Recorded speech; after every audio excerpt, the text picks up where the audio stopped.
జగిత్యాల పట్టణం ధరూర్ క్యాంపు దగ్గరలోని వాగులో వలకు చిక్కింది భారీ కొండ చిలువ. చేపలు పట్టేందుకు వాడిన వలను మత్స్యకారులు అక్కడే వదిలి వెళ్లిపోయారు. వలలో చిక్కిన చేపలను తినేందుకు ప్రయత్నించిన కొండ చిలువలకు వలకు చిక్కింది. 2 రోజులుగా వల నుంచి బయటకు రావడానికి ప్రయత్నించినా ఫలితం దక్కలేదు. కొండ చిలువను గమనించిన స్థానికులు ఫారెస్ట్ అధికారులకు సమాచారం ఇచ్చారు. కొండ చిలువను సురక్షితంగా కాపాడి అడవిలో వదిలిపెట్టారు అధికారులు. Right, very good, excellent. అయ్యో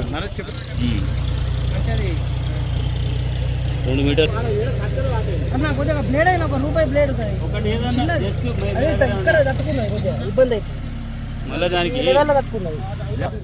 దానికి తీసేద్దాం. దీన్ని ఇట్లే ఉంచుదామా?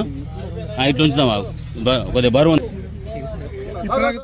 మేరకు మా డిఎఫ్ఓ గారు నాకు ఫోన్ చేస్తే ఇమీడియట్గా వచ్చి ఇక్కడ ధరూర్ క్యాంప్ అంటారు, ఇక్కడ ఈ పరిసర ప్రాంతాల్లో చూస్తే వాటర్ ఫ్లోలో దీనికి కొండ చిలువ అనేది ఒకటి మేము పట్టుకోవడం జరిగింది. అది ఎందుకు అంటే చేపలు, చిన్న చిన్న చేపలు, సో అటువంటి ఫుడ్ ఫీడింగ్ కోసం అని వస్తూ ఉంటుంది.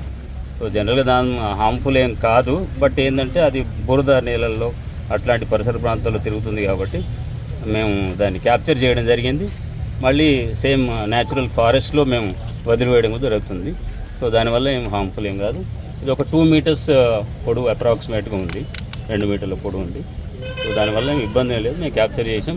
మా బీట్ ఆఫీసర్ గారు చాకచక్యంగా దాన్ని ప్రత్యక్షంగా పట్టుకొని మంచి దాంతో మేము సేకరించి మేము ఫారెస్ట్లో వదిలేయడం జరుగుతుంది.